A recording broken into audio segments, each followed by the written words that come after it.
You're listening to EdTech Heroes, a podcast that looks at how teachers in today's classrooms can use technology to improve student learning. In each episode, a hero in the world of education will share their story and discuss how innovation can influence the minds of the next generation. Let's jump in. Hello, everyone, and welcome to EdTech Heroes. I'm Neff, and today's guest is Henry Mann. Henry is the Director of Product here at Screencastify, a Northwestern graduate who spent 5 years as the Fuse Program Director and Director of E-Learning, where he led the development of research-backed STEM education curriculum and worked with hundreds of schools to implement student-centered learning environments. He was also an advisory board member for the Chicago Learning Exchange. Henry, welcome to EdTech Heroes. Awesome. Thank you, Neff. It is great to be on the podcast with you. Absolutely. So I want to start our conversation around a blog post that you recently wrote and I recently read, and you make a simple statement that is somewhat apt to the name of our podcast, that teachers are superheroes. What do you mean by that?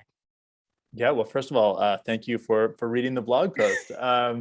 Hopefully I'm more eloquent in audio form than written, but yeah, so I think, like, look, it's easy to say teachers are superheroes. I think lots of people have said it. You can Google that phrase and find it lots of places. And it's easy just to sort of like see that as a cheesy thing. But let me break down like what I really mean by that. So I was recently listening to a podcast called Teachers on Fire, and they had sort of a roundtable discussion of middle school and high school English language arts teachers. And they're talking about grading and feedback and how to make that easier. And one of the teachers was saying, like, last year, he used one of his PTO days to actually grade his students' essays. Like, he actually like took a day off, one of his rare vacation days, and used that day to grade his students' essays. And like, I'm hearing this and I'm floored. And then I'm even more floored when like all of the other teachers on this like roundtable discussion are sort of like, yep, I've done that a couple times too. And it just blew me away because like, I'll be frank, like working at Screencastify, we have a lot of very dedicated people who care deeply about the work that we do. You are one of those people, Neff, but it's pretty hard to imagine somebody taking one of their vacation days to do more Screencastify work, right? And I think that scales to most other professions. And that is like one tiny bit of what I think actually makes teachers, I think, a heroic profession, because they're not taking like that teacher didn't take that day off because he thought it would get him a raise. He didn't do it because he thought it would make him look better to his boss.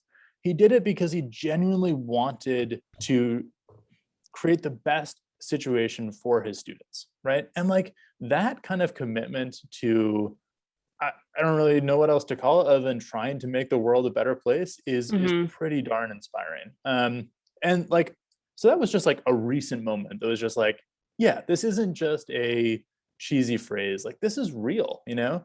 But I'll actually elaborate a little bit too. Like I hadn't stepped foot in a classroom for probably about a decade before I started doing classroom visits in my work at the Fuse program. And something just never really had occurred to me in those 10 years since I had been in a classroom, which was, you know, teachers, and to be clear, I don't have a classroom teaching background. I've been in and around K-12 for most of my career, but haven't been a classroom teacher. And I remember just like teachers being like, okay, well, you can meet with me for like 15 minutes during my prep period while I'm doing copying and trying to eat lunch at the same time.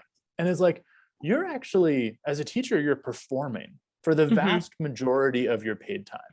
And it's actually like if we expected professional actors to be performing, obviously, like they're supposed to, doing their shows, whatever, but then also writing the script, building the sets, doing everything else to support the production at the same time as part of their job. And it's just like, that's what we expect teachers to do, right? It's like, and there's really no other profession that I can think of that has to sort of deal with as many pressures on their time and all trying to do it in service of children, which to me is heroic work. So that's why I wrote that phrase, and that's what it means to me.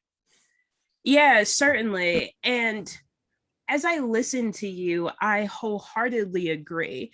But another part of me believes that this is profoundly sad, that Yes. teachers are taking PTO days in order to grade papers because there's Yeah. no time to do that, that they are making copies while eating a peanut butter sandwich and Yeah. talking to you about the future of learning.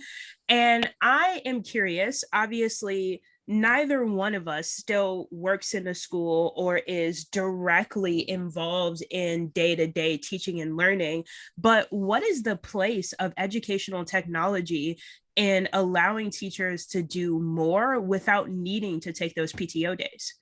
Yeah, I think you said it perfectly. Like, I think actually that's what, like, that's what makes teaching super heroic, is like, you shouldn't have to do those things in Mm-hmm. order to be like good at helping to impact student learning, right? Like, that shouldn't be required. But of course, the system that we have created and the expectations we put on teachers make it so, right?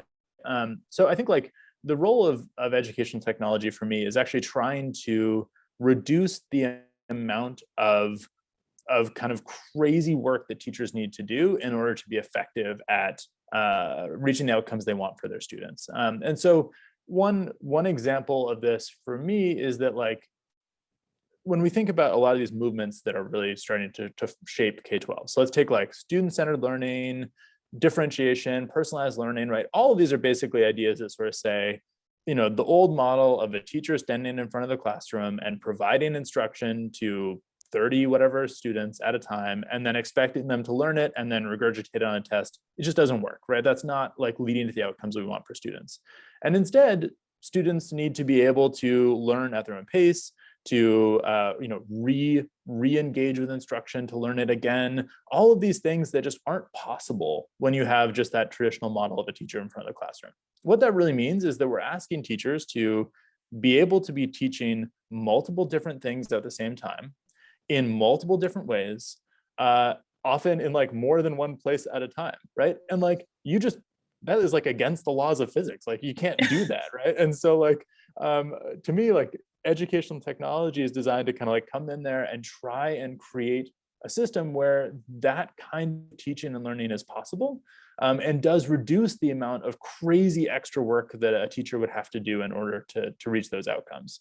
So it's really, we cheekily like to say, like, we try and give teachers superpowers. I think what we're saying is like, a teacher's superpower shouldn't be working on weekends and nights and taking PTO to grade essays, right? Like, a teacher's superpower should be being able to just engage with their students and teach them most effectively within what we would consider normal, a normal working situation, right? And like, the role of ed tech is to try and make that possible, to try and help teachers to create those environments and be successful. Yeah, definitely. That was really well said, I think. And that's what energizes us at Screencastify. And I think at Yes. every tech company, we come to work every day because we believe that there is this place where teachers are able to do less, but have that less actually result in more for the students that they Yep. serve every single day. Yeah. So, obviously, Screencastify is this company that cares deeply about education. And hopefully that comes out in the products that we build, it comes out in the way that we talk, and quite frankly, in the people that we hire. But I am curious to hear a little bit about how Screencastify has evolved to be educator first from a product perspective. So you joined us, what, 2, 3 years ago? How long have we known each other, Henry? Two years, almost to the day. Okay. So 2 years ago, you walk into Screencastify as our very first product manager back then. What has happened in the last 2 years to make Screencastify even more educator focused and to get us closer to this ideal of allowing teachers to do more?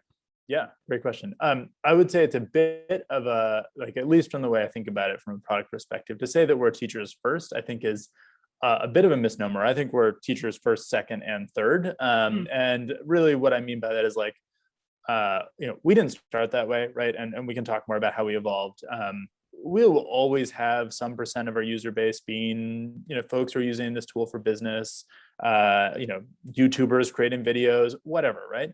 and if they're listening to this podcast, they probably aren't, but if they're listening to this podcast, I'm sorry to let them know that like we're not building a product for them. You know, they're welcome to use the product, but we're not building it for them. We are deeply committed to building Screencastify to serve the needs of teachers and students. And so that's why it's first, second, and third for me.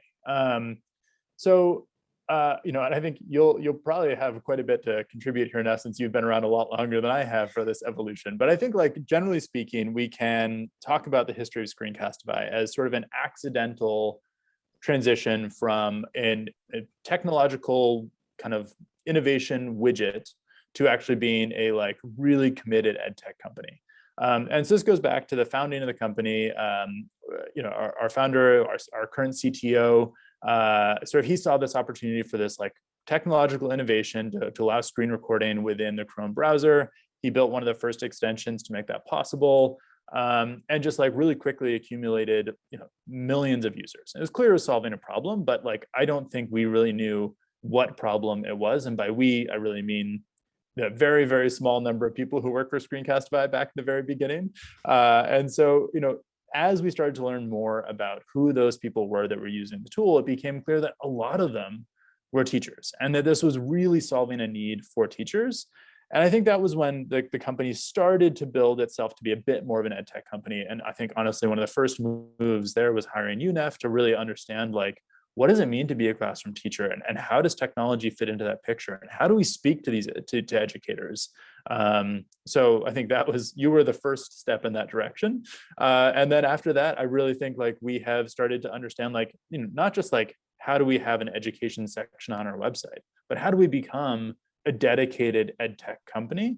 And from the product perspective, that really means that we don't ask questions about how features are going to work for people other than teachers and students, right? We are, you know, entirely focused on what the needs of teachers and students are, and don't think about, okay, yeah, but you know, do business users care about seeing a Google Classroom button? Doesn't matter to us, right? Like we're going to put the Google Classroom button there either way. And so that's, you know, one small example, but we are deeply embedded in trying to understand the realities day to day for teachers, both today, but also like, what is it going to look like in a year? And what are the problems that they're going to need to solve? And how do we build the tools that are going to help them do that? Certainly. And it's been a wild ride over the last 3 years of being a part of Screencastify, right? And showing up to this company that deeply wanted to be impactful in education, and in many ways already was before I ever darkened the doorstep. But thinking a little bit about how we build on that, how we make a product that is constantly evolving, not only because products ought to evolve and get better, but because we know that education is evolving, right? And that has never been more true than the last 12 months. And you and I have worked together prior to that, but we know that the last 12 months has been uniquely special for Screencastify because the world of education has been so different. Can you talk a little bit about how we've adapted to that and how our product has changed based off of changes that are happening right now in education? Yeah, I think it's a really interesting question. I mean, and I think we should acknowledge, like from the outset, like, you know, the last year and a half has been a really strange time for everybody. And when I say everybody, I literally mean everybody, right? And it is weird to know that, like, you know, our Screencastify has grown. You know, we've been able to be successful in this moment that has been such a dark moment for so many people. And I think it's just important to acknowledge that. I think I think what I'm most proud of is that like we were able to be in the right place at the right time with the right tool to help teachers in a dire moment of need. I mean, for the entire global education workforce to all of a sudden have to figure out how to teach remotely. And on top of that, it's not just like, okay, what is the, you know, medium of instruction? It's also, how do we change our focus from, you know, what standard am I going to teach to how do I make sure my students are learning and cared for and are okay? I think, you know, knowing that we were able to be there for teachers in that moment is like probably one of the things I am most proud of in my career, right? Like it really has been a special experience. And so I think like what is interesting is, although we certainly have done things differently as a product to make sure we're able to meet the needs of teachers during the crazy last year, we already, like, the use cases for our product before the pandemic, during the pandemic, and after the pandemic were not actually that different from each other, right? It's not like we needed one product for pre-pandemic times, another product for during COVID, and then another when things go back to normal. The reality is that, like, the foundation of our technology, our company, is this idea that asynchronous video, which is a term that now we all know what that means, is a really important part of a teaching and learning strategy, no matter what, right? Full stop. And so I think, like, what we were able to do is actually learn a lot more about kind of use cases that used to be sort of innovative became more widespread and more mainstream, which has been really exciting. And so I think it allows us to start to think about how we build for more than just kind of core use cases, which is really exciting. So I think that's been a change during the pandemic. But I think in some ways we've been able to sort of keep the same strategy. One thing we were able to do that was a concrete reaction to the pandemic was, a tool that we had sort of been excited about building, started to build, which was Submit before the pandemic. Once we just saw this moment, was here, and the teachers needed a way to get video from their students, we accelerated the development of Submit, and we released it much sooner than we expected to a lot more people as a direct reaction to the pandemic. And that has become a core part of our product offering since then. But I'm curious to hear, like, what you think. You've been seeing this from an angle as well. Like, what have you seen the company do, product or otherwise? Certainly. So I first want to echo that I think it is such an amazing insight that we now have seen technology used in different ways and at a much larger scale. So a year ago, or maybe a year and a half ago, you and I probably could have been sitting down talking over a cup of coffee and said, wow, what would it look like if every teacher created a Screencastify video? And we got to that point, obviously under horrid circumstances, but we, as an education community, got an opportunity to see what wide scale adoption of video looked like. Bless you. Thank you. I think the other component of it is that it forced us all to be much more innovative. You talked about Submit, and early on in the pandemic, I got an opportunity to talk to a teacher who was teaching right outside of New York City. And that was the epicenter of the pandemic at that particular time. And what she noticed was that her kids wanted both the normalcy of education and those academics, but also were looking for a way to engage socially and emotionally. And she found Submit as just an opportunity for students to sit down, not dissimilar from what you and I are doing right now, share their thoughts and send them away for her to be able to watch and respond to, almost as a video library. And that became almost cathartic for her students as they navigated what it looked like to learn remotely, as some of them watched their parents suit up as doctors and nurses and go into New York City to fight this pandemic that we knew nothing about at that time. And I certainly am under no disillusion that Submit was this panacea for this teacher in that particular time. But like you, I'm really proud that this product that we all poured kind of our blood, sweat, and tears into had such a big impact on something that was unforeseen for so many of us. And I think in lots of ways, it kind of teaches this lesson around technology that as a company, we provide these small solutions in the grand scheme of things. And it is teachers who magnify and find ways to use them in ways that honestly are much bigger than the product could ever be. Yeah. And I think actually it's an interesting point. Like, we've never, I think there are some EdTech companies, and like, full credit to them, I think this is also really powerful, that are founded with this idea of what education should look like.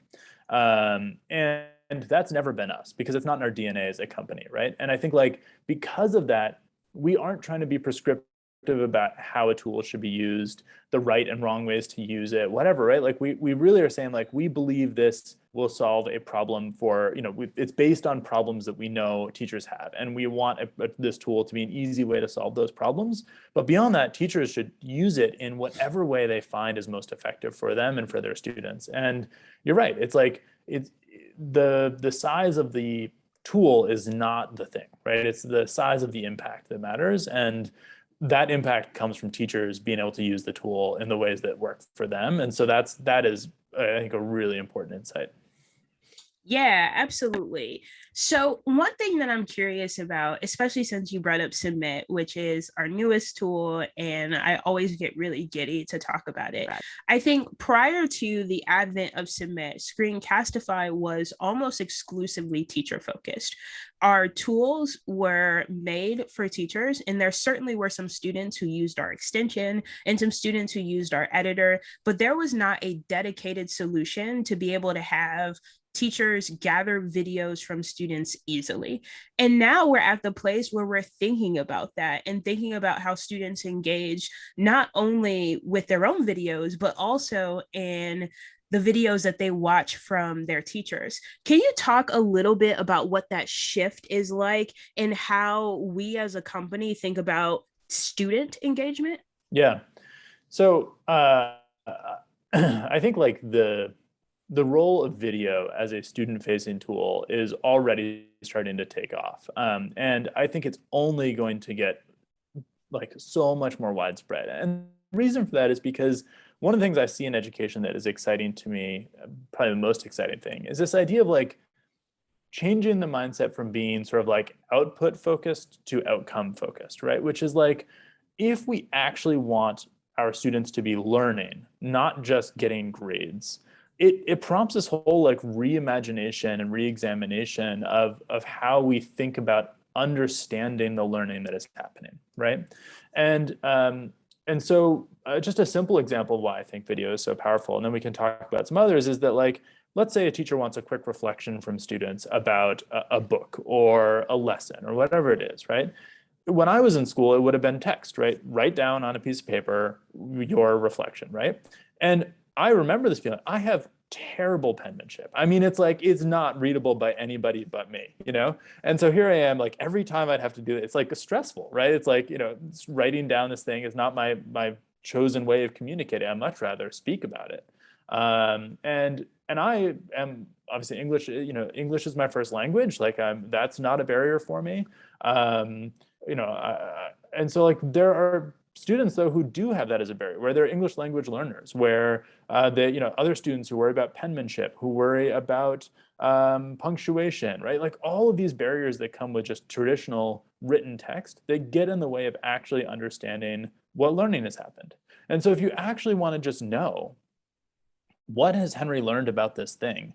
Probably it's a good idea to let Henry communicate in a format that is really authentic and very low barrier to communication. And for many, many students, that is video, right? And so for me, like, it's really exciting to think about how we can build products that make video the simplest, fastest, like most effective way to demonstrate learning. And that's really what we're excited about, right? Another example that I think we're starting to see more and more of is that a lot of artifacts of student learning are digital these days, right? Whether it's an essay written in Google Docs, a Google slideshow, whatever it might be. And with that artifact, you can do two things. You can either just take that artifact at its face value, just read the paper, look at the slides, whatever, and say, okay, this demonstrates learning in these ways. Or you can also have the student record a video narrating their thought process, why they made choices, what parts they liked, what parts they found hard about completing that assignment. And then you get this whole other layer of understanding like what a student is thinking and what learning is happening that is so much more powerful than just looking at the end artifact, right? And so to me, this is, I think Holly Clark talks about it as like press record on student thinking, right? And for me, that's such a powerful idea. It's like, it's not just about the output, right? It's about like what is going into it, what is the actual learning that's happening, and video is such a powerful way to see that and get that window into that. So for me, it is video is like a really exciting way to start to lower the barriers to students expressing learning, which is ultimately what we want to have happen. Yeah, absolutely. And I feel like there are so many listeners who are now thinking about a particular student or a particular assignment where this has come into play. For me, it was my eighth grade language arts class where I had a student, Ebison. I never will forget him. And he actually won prom king that year. So congrats to Ebison, almost 5 years ago. But we would have conversations about the short stories that we had just read in conversation with the standards. So we would say, okay, what is the theme of this? What do you think? And we would have these eloquent conversations about text. And at that point, I was very narrow minded in what it means to demonstrate learning. So I would say, okay, now we've had this conversation. Now I want you to write it down. And there was this big breakdown between these high level conversations that we had and what actually landed on the page. And I felt so bad, especially now thinking about it with the gift of perspective, that in reality, he should have had a much better grade in my class because he was demonstrating his understanding. He did learn. But the problem was the very narrow way in which I asked him to demonstrate his learning was always going to exclude him. And I'm sure if I racked my brain, there would be tons of other students who were in the same position, who were able to talk about what they knew, but adding that barrier of putting it down in a multiple choice question or writing it down was the problem. And that was the breakdown. Yep. No, I think it's awesome. And also I think like video captures, I mean, this is why like we like to have video meetings and not just text message each other back and forth, is like you get to see emotion and excitement, and you can tell when someone is genuinely feeling the thing they're talking about, right? And like all of that comes through in a video in a way that it just doesn't in many other formats. So I think there's a lot to be gained from using video as a student tool for sure. Absolutely. So I want to talk a little bit about some of the new features that are coming to Screencastify.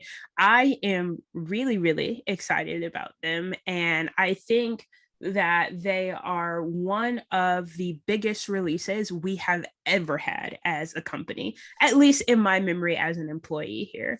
So can you talk about what these new features are from your perspective and take us through the process of how these went from being a mere idea to something that is actually built and soon will be in the hands of educators?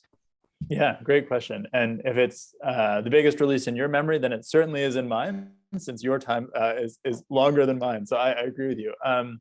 It is really exciting. So I think the history of the company has really focused on video creation, right? Starting with our extension, which just allowed quick video recording, moving to edit, where you can then polish those videos, then submit as a tool for students to create videos, right? This is all about having a video as an output, right?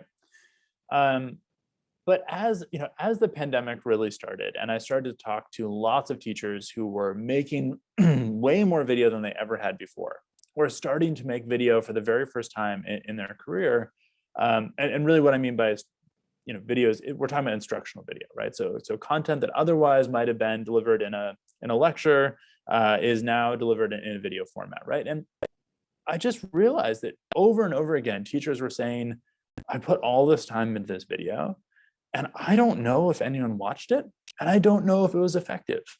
And, I could just see that, in this moment when teachers were trying so desperately to figure out how to meet their students' needs and still provide learning opportunities, that this idea that they were pouring their resources into producing these videos and then didn't know if they were effective and didn't know if anyone was watching them was demoralizing. And it really became clear to me in that moment that we were only providing half a solution, right? And that half was creation, and we're doing a good job there. But that there was this whole other part of the picture that we were blind to, which was like, if I'm a teacher, how are my students engaging with this content? How do I know if they're getting what they need out of it? And we just had no answer to that, right?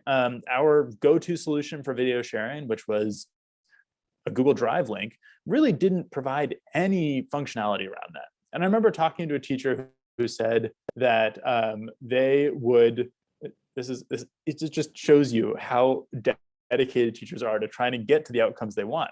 So they would record a video with Screencastify. They were like, I need to know who has watched this video. So what I'm going to do is I'm going to go and I'm going to embed it in a Google slide, because on slides, I can get a view history. Like I can see who has actually like looked at the slide deck. And then she would share the slide deck with her students, then see in the view history who had actually signed in to look at the slides. And then she would put a link to a Google form on the next slide. And in that form, she would then ask a question about that video to gauge understanding. And so she had to go from Screencastify to slides to forms, and then had to look at slides and forms view history and like a sheet of answers to understand like whether this one video had been watched and if it was effective. That is so many steps, and it's ridiculous to expect anybody to have to go through that much work for a relatively simple outcome. And so that was so inspiring to just realize like we needed to be able to provide the whole picture. We couldn't just focus on half of it anymore. And so what we're releasing is really, for the first time, we're starting to take control of the video sharing and viewing experience. To be very clear, videos are still stored on Drive. That's not changing. Users can still share via Drive if they want to, but you can now copy and share a Screencastify link. And that link will, when you share it with your students and they watch from that link, you'll be able to see who has watched it, how many times they've watched the video, and you can embed questions into the video so that at different points you can check for understanding and see how your students are engaging with the content. So for me, this is our first step in this direction, but it's a really, really exciting one. I think builds a pretty amazing foundation for what we'll be able to do in the future. Yeah, absolutely. Absolutely. And allow me to wax poetic here, but Please. it's my podcast, so I guess I'll do whatever I want. Yeah. So I completely agree with you that I think that for lots of our history, we were this relatively narrow solution of creating videos, and then teachers had tons of innovative, heroic ways where they were putting those videos in order to answer really important questions. And now there's this really cool workflow in the Screencastify suite. Teachers create these instructional videos, and I spoke to a kindergarten teacher who was creating videos around counting from 1 to 100. So imagine she creates this video that's super awesome and helps her students understand this concept. And then the next thing you want to know, to your point, is did they watch this video and do they actually understand the concept of counting from 1 to 100? So you might ask questions like, what's the number that comes after 6? And you want to make sure that kids are able to say 7. But still after that, there is still some understanding that we have yet to capture. And that's where this entire conversation around demonstrable learning and student video creation comes in, because the next step is then we ask students to create their own videos where they actually count from 1 to 100. Yep. So as a teacher, you go from this video that you created all the way to videos that your students have created. And it's this really cool space where you have all of these artifacts that show student learning. And I get really excited about helping teachers get from point A to point C. And to your point, all of that exists now in one relatively easy product. And they don't have to scour the entirety of the internet to be able to have this lesson go from the beginning to the end. Yep, I think that's exactly right. I mean, this is a workflow that we've never been able to support before. And I think one of the things that has made Screencastify successful is that we value simplicity and ease of use more than almost anything else. And the reason we value that is not just because it's like nice, right? But because we know teachers are incredibly have very little time to put all this together. And so the simpler we can make it, the sort of like the clicks that we can remove, the navigation between different applications we can remove, all that just makes a teacher's life easier and makes them more effective and be able to get to the outcomes they want for their students, right? And so the reason I'm so excited about this is because we can now support that workflow in a way that honors that simplicity and ease of use that is so important and just makes it so quick to just accomplish all of those goals. And to me, like when we can do that and reduce the amount of time that a teacher needs to spend thinking about what tools they're going to use and how to use those tools, like teachers and students benefit from that.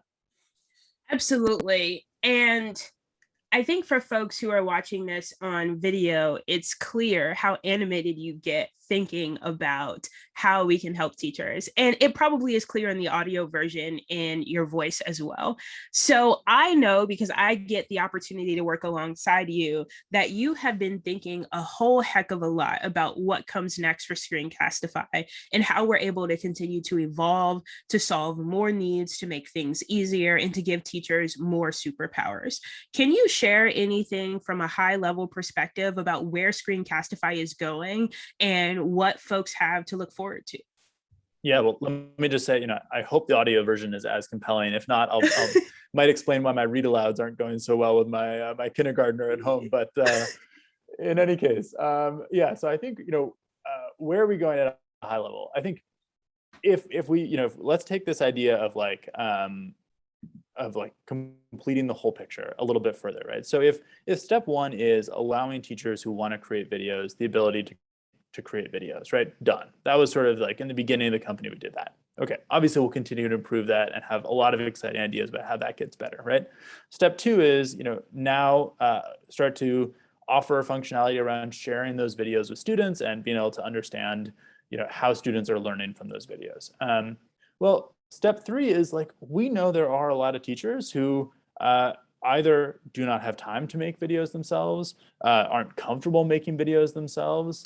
There are a lot of reasons why a teacher might want to use video in their classroom, but not actually be in the position to make that video themselves, right? Mm-hmm. And so we also don't have an answer for those teachers, right? So if we really believe in the power of video, and we want teachers to be able to implement video in their classroom if they think it's the right move for their students, then we really need to start to think about how do we allow teachers who are making lots of video to share that video with their colleagues more effectively, right?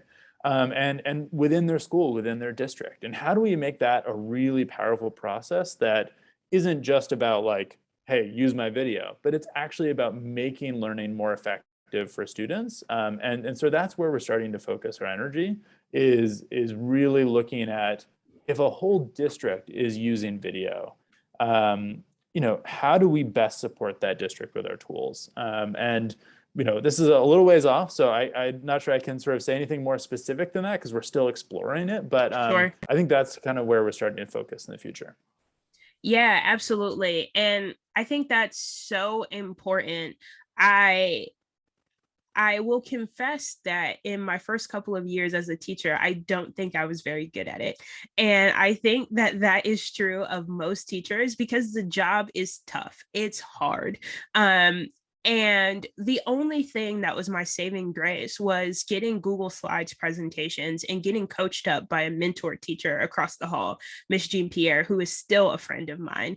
And I think about all of the different resources that she was able to provide. And at that time, it wasn't video, but had I been able to provide my students with a video created by Miss Jean Pierre, who quite frankly was just leaps and bounds a better teacher than I was, then that would have been amazing. And I think that it's so cool that is something that we're starting to think about, certainly in the early stages, but I think that it speaks to our continued effort to make things easier for teachers and more impactful for students. Yeah, absolutely. I mean, I think I hope I can come back on this podcast in 6 months and offer some even more exciting updates on that. But I think it's pretty inspiring to think about how we can reach beyond just one teacher who's excited about making video and one teacher who wants their students to be generating video, right? How can we get sort of a broader impact on that? Yeah, absolutely. So, Henry, last question. If folks are looking to learn a little bit more about the newest updates to Screencastify, or if they want to stay tuned and follow closely along for the next 6 months to see how this has evolved, where should they go? Yeah, so I think the best place, if you're going to go nowhere else, go to screencastify.com. That is going to be the home for all updates about our products. That's where our blog is. It's where you can learn about anything new that's coming out. Beyond that, I think like following Screencastify on Twitter is a great move as well. I've learned a lot about how powerful professional learning networks are, and particularly the rise of Twitter as that professional learning network. So I think I'm proud of the work that Screencastify is doing to participate in a lot of those, and retweeting and spreading a lot of great voices. So definitely, follow on Twitter would be great. Following Neff is also a good idea, at Nifty Neff. She has lots of smart things to say. Yeah, those are the recommendations I'd have. Henry, you have a Twitter too. How can they follow you and see all of the amazing blog posts that you're going to put out? And I think you type them, right? You don't write them by hand, so they should be legible. Yes. Yeah, I've definitely learned my lesson there. Yeah, I think my Twitter is just at Henry Mann. So you can go ahead and follow me there. All right, Mann with 2 N's. That's Henry, right. I really appreciate you joining EdTech Heroes for the first time of hopefully many times that you join to give us updates on the Screencastify product. Teachers and listeners, be sure to check out Henry's article at screencastify.com/blog to learn more about Screencastify's mission. I'm your host, Neff, and we will see you next time. Thank you for listening to this episode of EdTech Heroes, presented by Screencastify.